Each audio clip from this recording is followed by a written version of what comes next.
I've had a lot of people asking me recently how they can stop hitting shots just like this.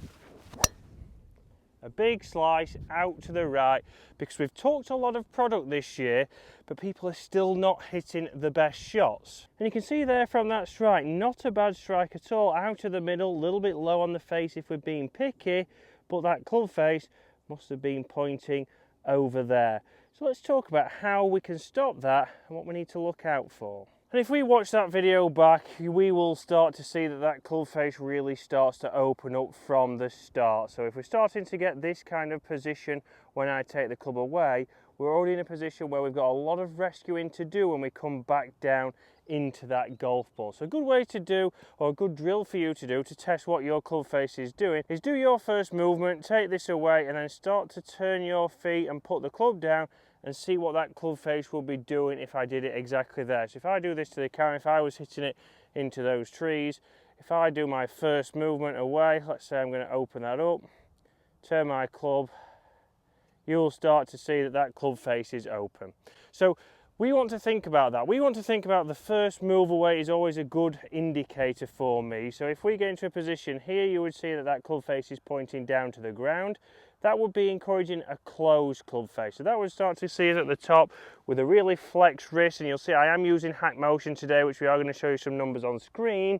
That's going to get me extremely flexed there. That club face is pointing up to the sky. When we come down, we often see that that club face is then pointing to the left. If I do my takeaway and I start to see that that club is pointing straight up, again, we'll start to see a little bit of cupping in the wrist, we'll see a little bit of extension, and at the top I often see we've got a big angle in those wrists there. And you'll see that that club is pointing down to the ground.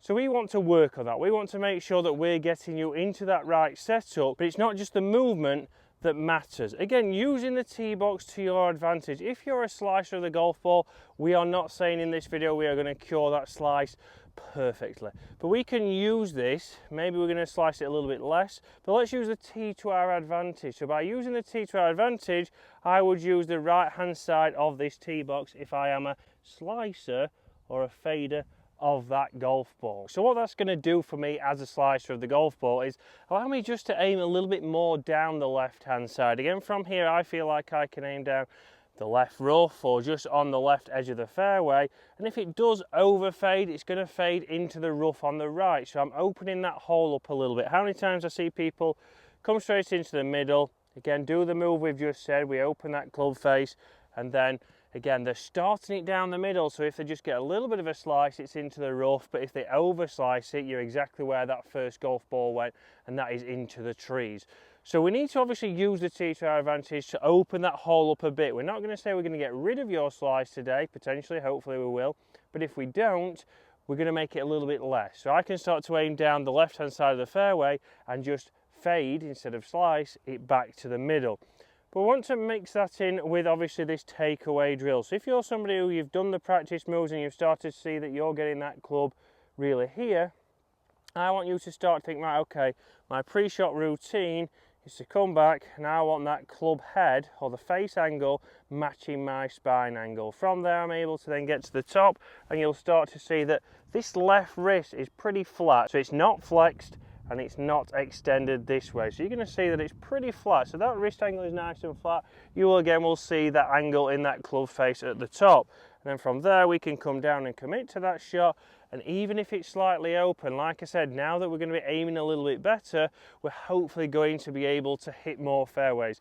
So we're just using a little bit of course management on the tee box, but then also a training aid here to help you get some feel and reel. So obviously sometimes you feel, well, I don't feel like I open the club face there, but you might do it, and realistically you do that. And this is what the hack motion is going to help us with. It's going to give us those numbers like you've seen on screen, and it gives us those definite numbers that maybe actually I am doing that even though I didn't think I was. And if I can do that, I can aim just down that left hand side of the fairway, I can come in, and what I want you to do is have that little bit of a preset, so a little bit of a pre-shot routine of just taking that club away and making sure that it's matching your spine angle. We've not opened that up, and we've also not closed that down. You'll see that if you watch the PGA Tour and if you've watched the Open last week. And then commit to that shot. starting up the left, fading back towards the middle, and that's where for me there, that's faded, it's not sliced, but I've got those things right. I've done my pre-shot routine. Hopefully that can help you lower your scores this year. We've talked a lot about clubs and what to buy and where to get it from, but obviously we know that you need to have a sound technique to use that. So if you're struggling with a slice, make sure to look at that, and if you're looking for something to help you with that, then Hack Motion could be the perfect training aid for you to help you get that feel and reel.